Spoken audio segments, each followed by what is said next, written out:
जिसमें मैंने आपको पेज लेआउट पढ़ाया था, बराबर। पेज लेआउट और पेज लेआउट के ज़रिए आपने जो कस्टम फील्ड रहती है आपके पास में, उनको आप सेट कैसे करोगे वो चीज़ हमने देखे थे।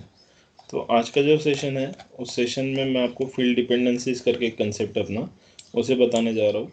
और फील्ड डिपेंडेंसीज हम लोग यूज़ कहाँ और कैसे करते हैं। तो by using this feature we can make a field to be get independent on another field. For example, अगर आप कंट्री, फॉर एग्जांपल आपके उसमें दो पिक लिस्ट है। एक पिक लिस्ट ऐसा है कि जिसमें कंट्री, सारे के सारे कंट्रीज़ के नाम हैं। इंडिया ले लो, पाकिस्तान ले लो, ऑस्ट्रेलिया, अलग अलग कंट्रीज़ के नाम है। और दूसरा है आपका स्टेट नेम। दूसरा पिक लिस्ट है आपका जो कि स्टेट नेम है, मतलब उसमें सारे कंट्रीज़ जितने भी आपके कंट्री में, कंट्री वाले पिक लिस्ट में जितनी भी कंट्रीज़ एडेड है, उन सभी कंट्रीज़ के स्टेट नेम नीचे सेकंड वाली पिक लिस्ट में है जिसका नाम है स्टेट नेम, बराबर। तो अगर मैं कंट्री चूज़ करता हूँ इंडिया, तो मुझे सिर्फ और सिर्फ इंडिया के अंदर के ही स्टेट दिखाने को ना, बराबर। मुझे ऑस्ट्रेलिया के स्टेट देख के मतलब नहीं है, क्योंकि मैंने तो कंट्री चूज़ किया है इंडिया, तो मुझे सिर्फ और सिर्फ इंडिया के अंदर के ही स्टेट उसने दिखाने को ना, ऐसा हम लोग चाहते हैं, ठीक है। तो इसलिए हम लोग बाय यूजिंग फील्ड डिपेंडेंसी ये कंसेप्ट हम लोग यूज़ करेंगे। अब फील्ड डिपेंडेंसी जो है वो लगाएंगे कैसे और क्या। तो क्रिएट, आपको जो यूज़ केस दिया है, create two custom pick list. आपको दो पिक लिस्ट बनाना है, एक with the name country and state, and populate the option inside the field, ठीक है। अब यहाँ पर जो मैंने एग्जांपल दिया है, तो इसमें मैं एग्जांपल में चेंज कर देता हूँ। मैं यहाँ कंट्री और स्टेट नहीं, मैं यहाँ पर स्टेट एंड कैपिटल, इसका दो पिक लिस्ट बना लेता हूँ, ठीक है। अब इसको क्यों बना रहा हूँ, क्योंकि इससे रिलेटेड मेरे पास में एक मेरी इमेज अवेलेबल है बाय डिफ़ॉल्ट।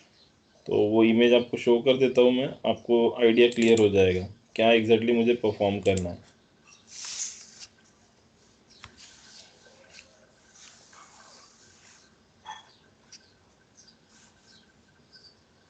तो इस इमेज में देखिए मैडम, जैसे कि फॉर एग्जांपल यहाँ पर स्टेट एंड कैपिटल ऐसे दो कॉलम है, तो मैं भी यहाँ पर दो पिक लिस्ट बनाऊंगा। पहला पिक लिस्ट रहेगा मेरा स्टेट नाम से, दूसरा पिक लिस्ट रहेगा हमारा कैपिटल नाम से। स्टेट वाले पिक लिस्ट में मैं आंध्र प्रदेश, अरुणाचल प्रदेश, आसाम, बिहार, छत्तीसगढ़, गोवा, गुजरात तक के ले लूँ, तो गुजरात तक के मैं स्टेट के नाम इंसर्ट करूँगा। और दूसरा पिक लिस्ट मुझे बनाना है कैपिटल नाम से। कैपिटल नाम से जो हम लोग पिक लिस्ट बनाएंगे, आंध्र प्रदेश का कैपिटल हैदराबाद, तो हैदराबाद, ईटानगर, दिसपुर, पटना, रायपुर, पंजीयन, गांधीनगर, यहाँ तक के हम लोग कैपिटल उसमें ऐड कर देंगे, ठीक है। तो सबसे पहला प्री रिक्विजिट है कि हमें ये काम परफॉर्म करना है। अब इस काम को परफॉर्म करने के लिए हमारे पास में कोई ऑब्जेक्ट हमने क्रिएट करके रखे होंगे। फॉर एग्जांपल मेरे पास में एक ऑब्जेक्ट है जिसका नाम है ट्रैवल्स, ठीक है। मेरे पास में एक ऑब्जेक्ट है जिसका नाम है ट्रैवल्स। तो इस ऑब्जेक्ट के अंदर जाके हम लोग देखते हैं कि हमारे पास इसमें कोई ऑलरेडी बना हुआ तो नहीं है पिक लिस्ट। तो अगर मैं चेकआउट करता हूँ न्यू बटन पे क्लिक करके, तो हमें दिख जाएगा कि हमारे पास इसमें कोई भी पिक लिस्ट पहले से बनी नहीं है। भला ही ये वाली पिक लिस्ट है, बट ये हमारे यूज़ केस से रिलेटेड नहीं है। अब इस ऑब्जेक्ट में हम लोग दो पिक लिस्ट पहले तो बनाएंगे। अब कौन सी दो पिक लिस्ट हम लोग क्रिएट करेंगे, पहला स्टेट नाम से, दूसरा कैपिटल। तो फोर्स.com में जाएंगे हम लोग, न्यू बटन पे क्लिक करेंगे, जिसके अंदर जाके मुझे डेटा टाइप के पेज से पिक लिस्ट नाम से डेटा टाइप चॉइस करना है। तो मैंने पिक लिस्ट चॉइस कर लिया, नेक्स्ट बटन पे हमने क्लिक कर दिए, डन। इतना होने के बाद में हम लोग यहाँ फील्ड लेबल दे देंगे, जैसे कि मुझे स्टेट नेम, मुझे फील्ड बनाना है स्टेट नाम से, तो मैंने स्टेट नाम से फील्ड बना लेना। Enter the values. अब मैंने जो आपको इमेज दिखाया था, आंध्र प्रदेश, अरुणाचल प्रदेश, आसाम, बिहार, तो हम लोग वही स्टेट के नाम इधर ऐड कर देंगे, Andhra Pradesh, Arunachal Pradesh, Assam, Bihar, Chhattisgarh, Goa and Gujarat. Chhattisgarh, Goa, Gujarat, done. Display values alphabetically पे चेक मार्क लगा लो अगर आपको ये वैल्यूज़ को अल्फ़ाबेटिकली ऑर्डर में देखना है तो। ऑलरेडी वैसे देखा जाए तो वो अल्फ़ाबेटिकल ऑर्डर में ही सेट है, बराबर। देन हमें नेक्स्ट बटन पे क्लिक करके आगे जाना। तो हम लोग हमारा प्री रिक्विजिट बना के रेडी कर रहे हैं, ठीक है। हम लोग स्टेट नेम नाम से एक पिक लिस्ट क्रिएट कर रहे हैं, visible to all. Again click on next, again save and new button पे क्लिक करके हम लोग फिर से डेटा टाइप के पेज पे आ जाते हैं। जिसमें से हम लोग अगेन पिक लिस्ट नाम से जो डेटा टाइप है रेडियो बटन, उसी को यूज एक्टिवेट करेंगे। देन नेक्स्ट, अब इस बार मुझे कैपिटल नाम से फील्ड बनाना है। किस नाम से? कैपिटल। तो मैं कैपिटल नाम से एक फील्ड लेबल दे दिया। एंटर द वैल्यूज, तो जितने स्टेट के नाम मैंने एंटर किया उन सभी के कैपिटल के नाम, जैसे कि हैदराबाद, ईटानगर, दिसपुर, पटना। तो यहाँ पर हैदराबाद, ईटानगर, दिसपुर एंड देन पटना। उसके बाद में गुजरात तक के मुझे ऐड करना है फील्ड के नाम, पटना, रायपुर, पणजी एंड गांधीनगर। तो रायपुर, पणजी, गांधीनगर, हमने ये ऐड कर दिए। अगेन डिस्प्ले वैल्यूज अल्फ़ाबेटिकली कर देता हूँ। क्लिक ऑन नेक्स्ट,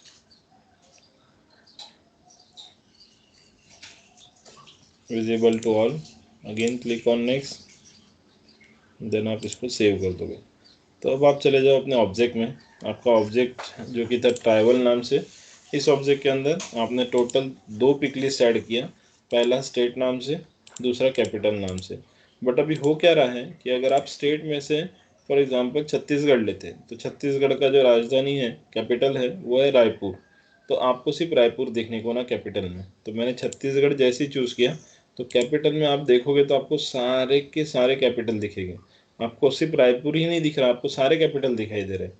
तो ये चीज़ गलत हो रही है। अगर मैं स्टेट में से कोई भी स्टेट चूज़ करूँ, फॉर एग्जांपल बिहार चूज़ करते, तो हमें सिर्फ पटना दिखाने को ना, लेकिन हमें तो पूरे गांव की कैपिटल दिख रहे हैं। हम लोग को ऐसा नहीं होना। तो इसीलिए हम लोग फील्ड डिपेंडेंसी कंसेप्ट यूज़ करते हैं। तो फील्ड डिपेंडेंसी कंसेप्ट आप अप्लाई कहाँ से करोगे? तो आपने जाना force.com। force.com में आप व्यू फील्ड्स पे क्लिक करोगे। तो जैसे आप व्यू फील्ड्स पे क्लिक करोगे, तो आपके पास एक सेक्शन है जिसका नाम है कस्टम फील्ड एंड रिलेशनशिप। इस सेक्शंस में आपके पास में फील्ड डिपेंडेंसीज नाम से एक बटन है। इस बटन पे आप क्लिक करोगे। ठीक है, देख लो आप कहाँ से आए हो।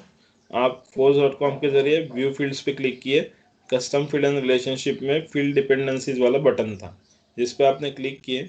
फिलहाल आपने कोई भी डिपेंडेंसी नहीं लगाए, तो करके यहाँ लिख के आ रहा है no dependencies is to be defined. आपने न्यू बटन पे क्लिक करना। जैसे आप न्यू बटन पे क्लिक करोगे, आपको सबसे पहले पूछा जाएगा कंट्रोलिंग फील्ड कौन सी और डिपेंडेंट कौन सी। तो कंट्रोल आप किसके हाथ में देना चाहते हो? तो कंट्रोल आप दोगे स्टेट के हाथ में, क्योंकि हम लोग जब स्टेट चूज करेंगे तभी जाके हमें कैपिटल दिखाई देने को ना। इसीलिए कंट्रोल हम लोग किसके हाथ में देंगे? स्टेट के हाथ में। डिपेंडेंट कौन रहेगा? तो डिपेंडेंट उस पर रहेगा कैपिटल। मतलब अगर मैं स्टेट चूज करूँ तो मुझे सिर्फ कैपिटल दिखे, इसीलिए कंट्रोल दे दिया मैंने स्टेट के हाथ में और डिपेंडेंट रख दिया उसके ऊपर कैपिटल को। क्लियर? इतना होने का हमने इसको कंटिन्यू बटन पे क्लिक करके आगे बढ़ना। अब जैसे कंटिन्यू बटन पे आप क्लिक करोगे, आपके सारे स्टेट के नाम, कैपिटल के नाम यहाँ दिख जाएंगे। ये रहे आपके स्टेट के नाम जो कि ऊपर दिया है आपको बोल्ड फॉर्मेट में, और ये आपके सारे कैपिटल। अब इन कैपिटल में देखो, जब आप आंध्र प्रदेश चूज करते थे तो आपको सारे दिखते थे, अरुणाचल प्रदेश चूज करते थे सारे दिखते थे। लेकिन अब आपको क्या करना है कि अगर आप आंध्र प्रदेश चूज करो, तो जैसे कि आंध्र प्रदेश का राजधानी है अपना हैदराबाद, तो आपको सिर्फ हैदराबाद दिखने को ना। तो इसमें से आप हैदराबाद चॉइस करो। इंक्लूड वैल्यूज करके एक बटन है, जिस पे आप क्लिक करोगे तो ये वैल्यूज इंक्लूड हो जाएगी। देखो येलो कलर से हाईलाइटेड हो गया वैल्यू। क्लियर हुआ? वैसे ही अरुणाचल प्रदेश जो है उसका राजधानी है अपना, देख लेते हैं इमेज में, अरुणाचल प्रदेश का ईटानगर है। तो हमने इस लिस्ट में से ईटानगर को क्लिक करना, इंक्लूड वैल्यूज पे क्लिक कर देना। वैसे आसाम का है दिसपुर, तो दिसपुर पे क्लिक किया मैंने, इंक्लूड वैल्यूज पे क्लिक किया। देन बिहार का आपका है राजधानी पटना, पटना पे आपने क्लिक किया, इंक्लूड वैल्यूज पे क्लिक किया। छत्तीसगढ़ का राजधानी आपका रायपुर, इंक्लूड वैल्यूज पे आपने क्लिक किया। देन आपने नेक्स्ट बटन पे क्लिक किए, तो और 2 स्टेट आपके बचे हैं, गोवा और गुजरात। तो गोवा का है आपका पणजी, इंक्लूड वैल्यूज पे आपने क्लिक किया। गुजरात का आपका राजधानी है, गुजरात का गांधीनगर, इंक्लूड वाले पे आपने क्लिक करना है। ठीक है, समझ में आया? तो यहाँ प्रीवियस और नेक्स्ट ऐसे 2 बटन भी दिया है। आपके पूरे के पूरे स्टेट बाकी थे, इसलिए मैं नेक्स्ट बटन पे क्लिक करके उधर साइड चले गया। अब क्या हो सकता है ना, किसी यूज़र ने गलती से यहाँ पर पटना भी इंक्लूड वैल्यूज पे क्लिक कर दिया। मतलब यहाँ देखो, यहाँ उस बंदे ने क्या किया, उसके हाथ से गलती से क्या हो गया, आंध्र प्रदेश का राजधानी हैदराबाद था, ये उसे पता था, बट उसने पटना गलती से चॉइस कर लिया और इंक्लूड वैल्यूज पे क्लिक कर दिया। तो अब इसको बाहर कैसे निकालेंगे? तो इस पे फिर से क्लिक करो, आपको पटना को बाहर निकालना है, एक्सक्लूड कर दीजिए तो आपका वैल्यू बाहर निकल जाएगा। क्लियर? इतना होने के बाद आप यहाँ पर सेव बटन पे क्लिक कर देना। जैसे ही आपका सेव बटन पे क्लिक कर दिया, आपको यहाँ लिख के आ जाएगा कि आपने एक फील्ड डिपेंडेंसी लगाया जिसमें आपने कंट्रोलिंग फील्ड स्टेट को रखे हैं, डिपेंडेंट कैपिटल को रखे हैं, मतलब स्टेट को चूज करोगे तो ही कैपिटल खुलेगा। अब सही में खुलता है या नहीं खुलता है, तो आपने ट्राइवर्स अपने ऑब्जेक्ट में जाना, अपने ऑब्जेक्ट में जैसे जाओगे न्यू बटन पे आप क्लिक कीजिए, और यहाँ पर देखिए स्टेट का जो फील्ड है, पिक लिस्ट है, वो एक्टिव है, और कैपिटल का जो पिक लिस्ट है वो इनएक्टिव है, डिसेबल सिचुएशन में आपको दिख रहा है। क्यों दिख रहा है? क्योंकि जब तक आप स्टेट चॉइस नहीं करोगे तब तक कैपिटल एक्टिवेट नहीं होगा, क्योंकि आपका स्टेट जो है वो कंट्रोलिंग फील्ड है, और जो आपका कैपिटल है वो आपका डिपेंडेंट फील्ड है। तो हमें स्टेट में से मैंने यहाँ पर चूज कर लिया फॉर एग्जांपल छत्तीसगढ़, तो देखो कैपिटल एक्टिव हो गया, और छत्तीसगढ़ के बाद छत्तीसगढ़ का जो कैपिटल है वही आपको दिखेगा रायपुर। समझ में आया?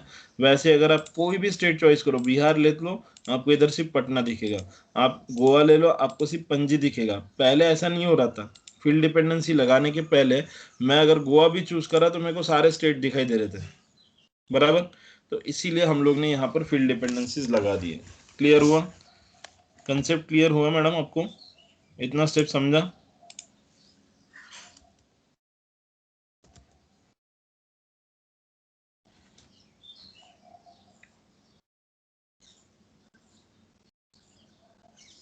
ओके।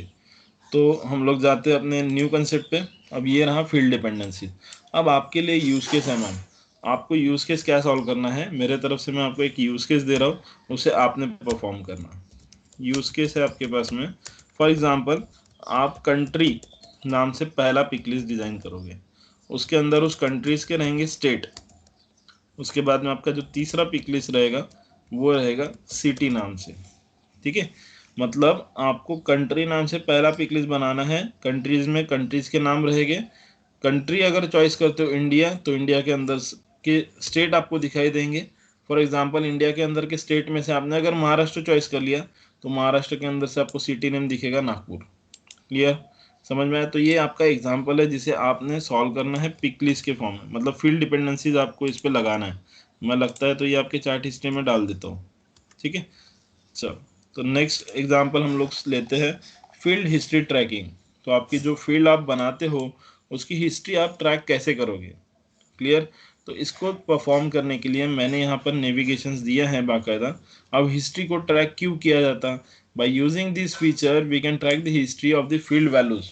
तो जो आपकी फील्ड वैल्यूज है उसके लिए आप हिस्ट्री को ट्रैक करोगे कि आपकी जो फील्ड है उसको आपने मॉडिफाइड कब किया, उसमें आपने चेंजेस कब किया। कुछ कैंडिडेट ऐसे हो सकते हैं कि जिन्होंने फील्ड बनाया स्टेट नाम से, लेकिन उनको उसका नाम चेंज करना है तो उसको रीनेम कर देंगे एडिट बटन पे क्लिक करके। तो आपको ये पता चलने को ना कि आपका उस फील्ड के साथ कब चेंजेस हुआ, कब क्या हुआ, ये सारी चीज़ें। मतलब मॉडिफाइड पर्सन डिटेल्स, किस पर्सन ने उसको मॉडिफाइड किया, modified date and time, modified field information and old value and new value of the field, ये चारों चीज़ आपको पता चलने को ना, इसीलिए आप लगाओगे फील्ड हिस्ट्री ट्रैकिंग। कैसे लगाएंगे हम लोग? तो हमारे पास में स्टेप नंबर 1 है enable the checkbox track field history in the object setting. ठीक है? तो आप कैसे जाओगे? तो उसके लिए आप लोग देख लो, फॉर एग्जाम्पल ये आपका लॉग इन यूआई, आपका ट्रैवल नाम का ऑब्जेक्ट है। आप चले जाओ force.com में, यहाँ आप व्यू फील्ड्स पे क्लिक करोगे।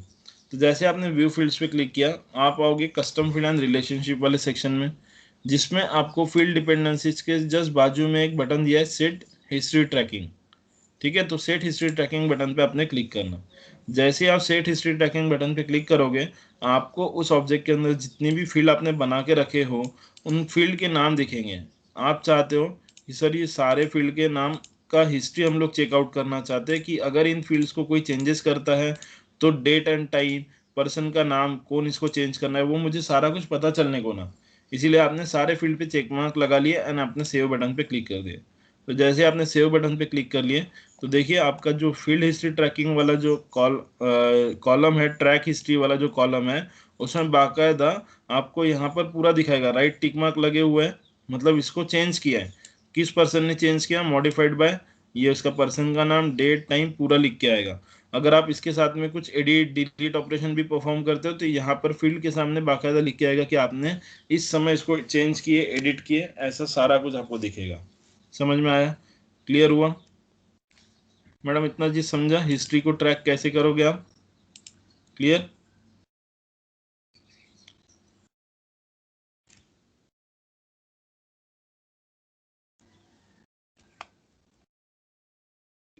सो हम लोग अपने सेशन में आगे बढ़ते हैं। ये एक छोटा सा कंसेप्ट था जिसमें आपको अपने फील्ड से रिलेटेड हिस्ट्री को ट्रैक करना था। ठीक है, अब मैंने बोला था फर्स्ट टाइम, तो देखो यहाँ पर मैंने असाइनमेंट भी दिया है। अब इस असाइनमेंट में अगर आप देखोगे तो आपको पहले तो ऑब्जेक्ट बनाना पड़ेगा। ठीक है, जैसे कि आपके पास ऑब्जेक्ट बना हुआ है अकाउंट ऑब्जेक्ट, तो अकाउंट ऑब्जेक्ट का हिस्ट्री ट्रैक करना है तो आप इस टाइप से कर सकते हो। तो ये छोटे छोटे यूज केस है जिसको आप भी परफॉर्म कर सकते हो। देन मैंने स्टार्टिंग में बोला था कि आपको मैं स्कीमा बिल्डर के ऊपर एक अलग से सेशन दूंगा, बराबर, सेपरेट सेशन रहेगा अपना स्कीमा बिल्डर के ऊपर, और उसमें आपको पता चल जाएगा कि स्कीमा बिल्डर के डिसएडवांटेज के कितने हैं और क्यों हम लोग स्कीमा बिल्डर के जरिए ऑब्जेक्ट वगैरह परफॉर्म नहीं करते हैं। तो जैसे कि मुझे यहाँ पर स्कीमा बिल्डर के जरिए हायरिंग मैनेजर नाम से एक ऑब्जेक्ट क्रिएट करने बोला है, और उस हायरिंग मैनेजर ऑब्जेक्ट के अंदर लोकेशन नाम से एक फील्ड डालना है, ईमेल आईडी नेक्स्ट फील्ड डालना है, एंड थर्ड फील्ड हम लोग इंसर्ट करेंगे कॉन्टैक्ट नंबर नाम से। तो आपको यहाँ पर पता चलेगा, अब आपको तो ऑलरेडी एक डिसएडवांटेज पहले से पता है कि स्कीमा बिल्डर से जब भी आप ऑब्जेक्ट बनाते हो, ऑब्जेक्ट तो बन के रेडी हो जाता है बट उसका जो टैब रहता है वो विजिबल नहीं होता है टैब बार पे। फिर आपको फिर से वही काम दोबारा करना होता है। आप सेटअप में जाते हो, क्रिएट को एक्सपांड करते हो, देन आपका जो टैब करके एक रहता है ऑप्शन जिसके जरिए आप उसकी टैब विजिबल कराते हो, बराबर। ये आपको ऑलरेडी इसका डिसएडवांटेज पहला वाला पता है। बट दूसरा जो डिसएडवांटेज है जिसको अभी हम लोग देखते हैं, ठीक है। तो जैसे कि ये मेरा लॉगिन हुआ है, हम लोग जाएंगे सेटअप में, हम लोग एक ऑब्जेक्ट क्रिएट करते हैं। मैं हायर नाम से एक ऑब्जेक्ट क्रिएट करता हूँ, ऑलरेडी मेरे पास हायरिंग मैनेजर बना है। तो क्रिएट में गया, क्रिएट को आप एक्सपांड करके आप ऑब्जेक्ट्स पे जाओगे। ऑब्जेक्ट आप दो तरीके से बना सकते थे। पहला तरीका आपको ऑलरेडी पता है, न्यू कस्टम ऑब्जेक्ट, लेकिन अब हम लोग स्कीमा बिल्डर के जरिए बनाएंगे। तो मैंने स्कीमा बिल्डर को क्लिक कर देना। तो जैसे स्कीमा बिल्डर को आपने क्लिक किया, आपका स्कीमा बिल्डर का यूआई ओपन हो जाएगा। इस यूआई को आप पहले तो क्लियर ऑल कर दीजिए।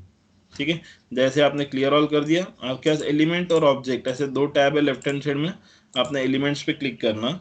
आपके पास जो ऑब्जेक्ट आपको दिखाई दे रहा, इस ऑब्जेक्ट को आप ड्रैग एंड ड्रॉप करोगे आपके कैनवास में।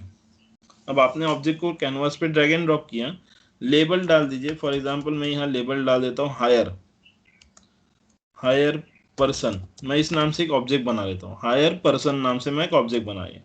प्लूरल लेबल नेम में आप यहाँ पर हायर पर्सन्स करके लिख दो, उसको प्लूरल फॉर्म में कन्वर्ट कर दीजिए। देन आप देखोगे कि आप जब स्टैंडर्ड नेविगेशन का यूज करके ऑब्जेक्ट जब क्रिएट करते थे तो आपके पास यहाँ 4 चेक बॉक्सेस रहते थे, लेकिन अगर आप देख पा रहे हो तो यहाँ आपके पास टोटल 3 ही चेक बॉक्सेस अवेलेबल है। क्लियर? इतना होने के बाद जो सेकंड सेक्शन रहता था उसमें आपके पास 2 चेक बॉक्सेस रहते थे, इसमें आपके पास सिंगल चेक बॉक्स है। और सेकंड जो चेक बॉक्स रहता था वो लॉन्च वाला, वो यहाँ पर मिसिंग है। तो वो यहाँ पर है नहीं, मतलब ये ऑब्जेक्ट तो आपका क्रिएट हो जाएगा लेकिन इसकी टैब आपको विजिबल नहीं होगी, बराबर। तो हमने इसको सेव कर देना। सेव करने के बाद आपका यहाँ पर ऑब्जेक्ट क्रिएट हो